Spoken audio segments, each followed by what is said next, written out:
Okay, welcome back again to some more 0K action. I'm going to be live casting a 3 versus 3 team game on the Comet Catcher Redux map, and okay. Anyway, we'll go on to the game right now.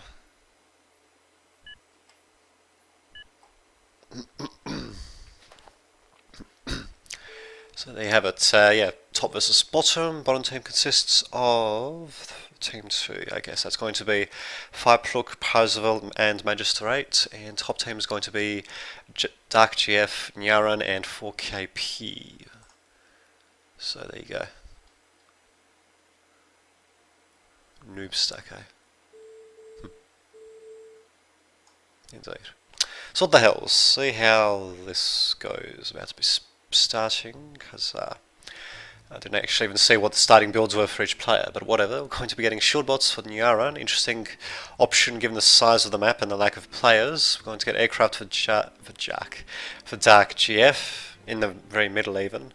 And let's see, we're going to be getting, I think, shield bots for 4KP. Interesting. Bottom team is going to be a Magistrate with light vehicles, and got heavy tanks for Parzival. Going to be starting off with a quick Panther, going into nothing apparently, and light vehicles for Fireplug, which makes a bit more sense for what the present say, really. Anyway, which, yeah, makes a bit more sense for how big this map is, because as you can see, it's pretty damn big actually. So going dual shield bots is a bit odd, although I suppose that might be offset with the air player providing the air mobility, I suppose, because yeah, the bottom team does not actually have any planes just yet. So yeah, definitely going to be quite the asymmetrical game indeed. So we'll see what happens. Actually, nothing coming out for Fireplug apart from a couple of Scorches, which I believe were actually spotted by Dark GF's not Predators. What are they called again? Swifts. And nothing else from Parzival. He just built a single Panther, and it's going to do a bit of damage actually. Oh, actually, 4KP is probably going to fall incredibly quickly. He's only got builders out, and not only does he have builders out, he doesn't even have any actual defenses being built by those builders at all. And yeah, this is probably not going to end too well. Just have to wait and see what happens. Yeah, this is just another convict. Yeah, lal indeed. Yes. Wow. Oh no, wait a minute. Oh my god. 4KP hasn't even upgraded his commander, for fuck's sake. What the hell was he thinking? I mean, he's playing like as if this is a massive team game and that he can rely on, you know, someone right next to him to basically defend while he goes full eco. But even if that were the case, actually, he shouldn't have gotten that many convicts, because his medal income, so that's 4KP, is only 12. So that's basically enough for the factory and a tiny bit of construction on top of that, basically. So yeah, this is way too many convicts, basically. They're going to be doing nothing, really. In terms of actual build power, well, there you go. Basically, yeah, at this stage of the game, you just want one builder, really. Maybe two for something really, really specialized, like if you, I don't know, you need to actively heal something, like a commander or some slow plodding tank or something going towards the opponent. Then maybe you get another builder or another two even, depending on the actual strategy. But no, just for regular construction and this early in the game, this is just a complete waste, really. And especially since these guys do have shields, so they can, unless something gets under the shield, they can definitely last a bit of a while against raiders and such. So yeah, very strange. Anyway, Magister is going to be going for a repeat build, so he's going to be going for 3 Scorches to 2 Slashers and 2 Levelers, nothing else. Going to also be getting a quick Mason, apparently. See how that works out for him. Same time, yeah, Parzival is finally going to be getting another heavy tank into the field, God forbid, and yeah, it's going to be a Copperhead. So, yeah, they haven't changed the name of that, apparently. It's very fancy. It's basically a mobile flak cannon. Very nice indeed. Yeah, it's interesting because he's already got a Cobra here, bizarrely enough. Interesting, very interesting how he's not going with more tanks or anything like that. Oh, wait a minute. Has he upgraded this thing? Nope, level 0. Interesting. So his economy has mostly just gone into a couple of Solars and Cobra, which I suppose is a bit expensive, but still, a couple of mixes. Not much, really.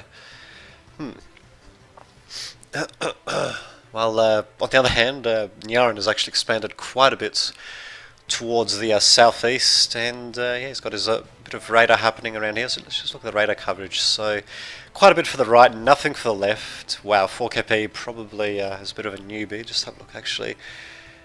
Well, he might not be a newbie actually, because I think when you're new you start with 1500 elo and he's down to 1100. So I think he's just god awful basically, for lack of a better word. And yeah, enemy team, the bottom team actually, has pretty decent radar coverage over their bottom part of the map. So there you have it. That is the status for the time being. Bit of an attempted push with a couple of scorchers, and they do a bit of damage here and there, but yeah, I mean, this makes us still alive even, so it didn't really do too much, apart from taking out a couple of defenders and constructors and such. And yeah, now it's going to be the key apparently for Nyaran to continue onwards. Is this thing at level 0 by 5+? In fact, it might actually get destroyed. Going to get sniped by the bandits, and a couple of bandits unfortunately being lost as a result, but still definitely a very worthwhile attack, and definitely doesn't want to send this thing any further forward. Although, just have a look actually, he might be able to hit this metal extract. Let's just have a look. Yeah, I think he might be able to actually. If he sends it here, should be able to hit the mechs without the LLT be able to take him out, I think. And Banisher being totally worthless or what? I'm not entirely sure. But in any case, yeah, Parzival, not really sure what he's doing with these heavy tanks there. But in any case, yeah, 5+ definitely being dealt quite a little blow there. And yeah, looks like the top team does have the advantage for the time being. So there you have it. Also, here's something else happening. Ah, okay, I was wondering what the hell's happening there. Getting Magistrates attacking with basically from maximum range with his Scorchers. Not something you usually want to do. These guys, they do more damage the closer they are to their target. So I think he's just sending them on just, yeah, straight out attack basically, rather than move. Bit odd how that works, but yeah, there we go. Eventually, the commander of 4KP goes down. So there you go. I suppose they eventually did get the job done. They could have done it far more efficiently, though, to say the least. But, oh well, whatever. They eventually do get taken out by the reprisal forces of 4KP, but yeah, definitely the commander, he died rather needlessly in my opinion. He should just retreated him and got the reinforcements there, but still, top team definitely doing very well. You can definitely see they've got the majority of the map there. Not seeing any planes. Oh, that's because they're going for straight for a Wyvern. No other planes here, except for a single Avenger. No, they used to be called Avengers, now called Swifts. And yeah, now we might actually have a bit of an attempted breakthrough by Nyaran. In fact, actually seems to be happening. Probably not going to get anywhere though, simply because of these defenders, slashers, and the fact that he's just deciding to camp out in this crater because why not? Counterattack by Parzival with his 2 banishers.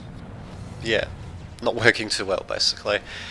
Could do with a bit more anti-air. In fact, oh, he does actually have the Copperhead here, but it's a little bit too far back actually, so very strange, these last 2 team games actually. One or the other, yeah, basically one team playing incredibly badly compared to the other. So not really sure what the hell that's about. Might have a bit of a breakout by 5+, bizarre enough, with levelers, which actually, well, riot units in general actually aren't actually that bad as not that bad as assault units, although they don't actually perform as well as dedicated assault units, of course. But in a pinch, they can certainly do a decent enough job. But yeah, they do get overwhelmed a bit more easily, unfortunately. And apparently, no one else wants to resign. I actually put that in. Parzival did the revote and resign thing. So not even 5+ actually thinks that the game is done just yet. But chances are he's probably going to change his mind once Magistrate's base starts to fall, although no, it actually might not. Instead we're basically seeing Magistrate somehow managing to hold off even the Felon actually getting quite a bit of damage inflicted against it after depleting its shields with its little shield gun. And ouch. Ouch to these bandits by Nyaran. Not that it makes that much of a difference to them anyway, there's plenty more where they came from. Yeah, 5+ definitely does have the right idea with the riot tanks. What the hell are they called again? The levelers? Yes. But he just doesn't have enough of them, and he doesn't have the anti-air cover either. The Wyverns just keep coming in and randomly sniping stuff as well. Not really sure why they're actually targeting stuff that far forward. Should be going a little bit further forward than that to target stuff that would be a bit trickier to hit. But there you have it. It's actually going to be a charge down the middle that might actually finish off the bottom team. Sorry, the bottom team, and actually Farpluck already left. Hopeless nabs indeed. But we'll see what happens though. Maybe they can mount a counter-attack. They do still have quite a bit of the map under their control, but this attack on the infrastructure is really going to screw them over. And yeah, can do exactly nothing. Well, certainly some interesting play by Parzival and Magistrate. I mean, but then again, I mean, if you had a look at what was happening in the top left, 4KP definitely was in trouble of getting eliminated earlier on in the game, but doesn't look like that's going to happen. He still hasn't built any radar bizarre enough, so he's got no idea what the hell's happening here.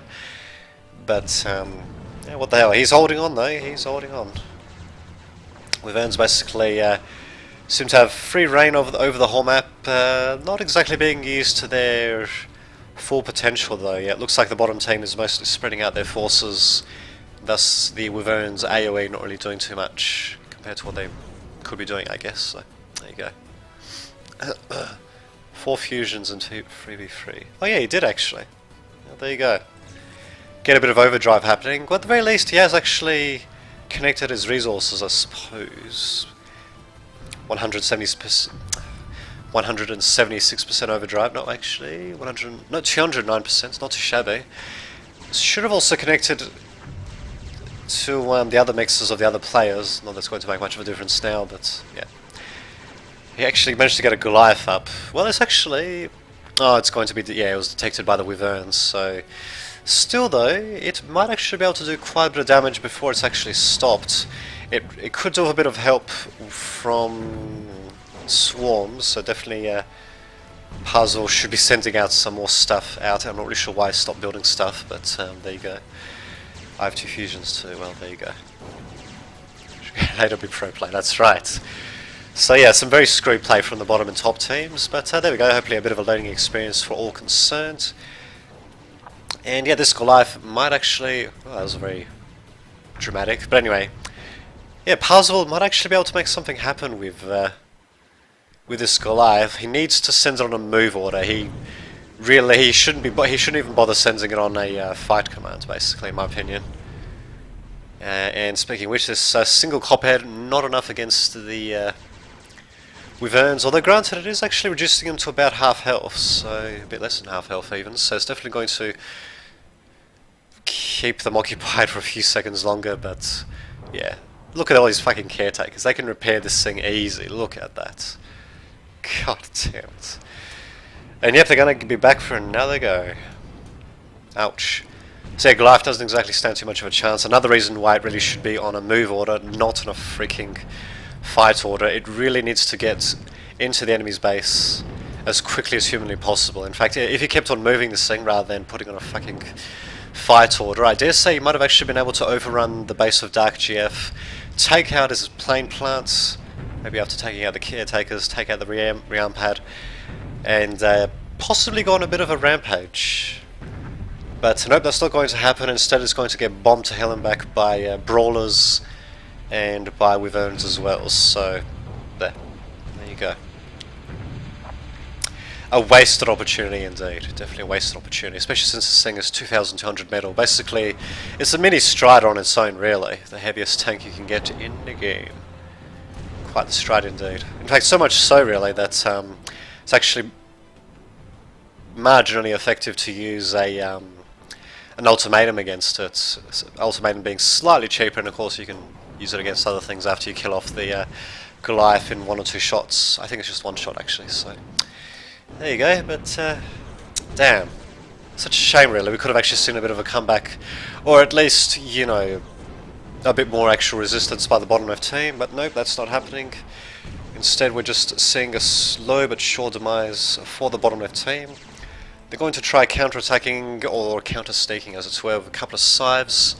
Actually, if he's careful with them, he might be able to sneak them in between the LLTs, Lotuses. Call them LLTs because that's from Balanced Annihilation, which is not what we're playing here. Not Balanced Annihilation, but 0k. But nope, he's actually just going to go for the bit of an easier and somewhat more assured path of just sending around, and just a little patchwork of defenses actually. He needs to be pretty quick though, because these guys do take up a bit of energy each. Not much though, only 0.2. And I suppose there is some excess energy. Oh yeah, that's right, we've got the fusion reactors, of course. Yes. Plenty of excess energy actually for them. But that's going to change in just a second once these bandits come in. Are these guys going to do anything? Probably not. In fact, they're going to reveal themselves if they're not careful. We'll see what happens actually. These bandits are probably going to end up taking out the fusion reactors. Will the Cybers do anything? They'll try to keep an eye on everything at once, but it's going to be impossible of course. Instead we're just going to focus on the nice big booms by the fusion reactors. Actually they're going to last a bit of a while it seems. This one's going to be a bit too close to this one though, so this one's probably going to end up chain exploding, given how weakened it is, but we shall see. Yep, both of them blowing up, and where are those Cybers? Well, they're still here, they're still alive actually, so given that the, well, it's obviously a foregone conclusion here, we'll just see what these Cybers are actually going to do. It'd be funny if they actually managed to turn around the game. Turn around the game, yes. Storages, really? Oh, Jesus. Anyway, they probably won't turn around the game though. Yeah, sorry about that snort, I'm a bit under the weather, as you might be able to tell. And, nope, the Cybers are doing nothing. Their base is getting torn apart every second they are standing still. Is a second that they're not doing critical damage, well, trying to do critical damage to their opponents. Not that's going to really make that much of a difference anyway. Oh, how cute. Yes. Even got the spectators just screwing around drawing stuff on the map, because why not? And there we go, finally these guys get into the enemy's base, and they are doing a bit of damage. Unfortunately, one Fug is going to eventually take them all out, and not to mention we've got these Strider hubs acting as makeshift caretakers, I guess. They're basically managing to keep the Shieldbot factory healed up, or repaired, should I say, to such a degree actually that they're repairing faster than it can actually be damaged by Puzzle's single remaining scythe there. So Puzzle finally going for the caretakers and such, but that means, you know, that's, yeah, it means that this outlaw is going to get built up, and you know what that means? Down goes the scythe eventually. And what the hell was that? Okay, I think did he just self-destruct that, or was that actually an attack? I didn't see any other units actually making their way up there, and I'm pretty sure the other two scythes were with this one and they all got blown up, but there you go. I think we had two Singus blowing up. I didn't even see any singularity generators there, so I'm not really sure what the hell happens there. Bizarre, highly bizarre. Well, in any case, all that's remaining now are these solar collectors, and that is that. Man. Interesting game, a bit one-sided, but there you have it. I shall see you all next time.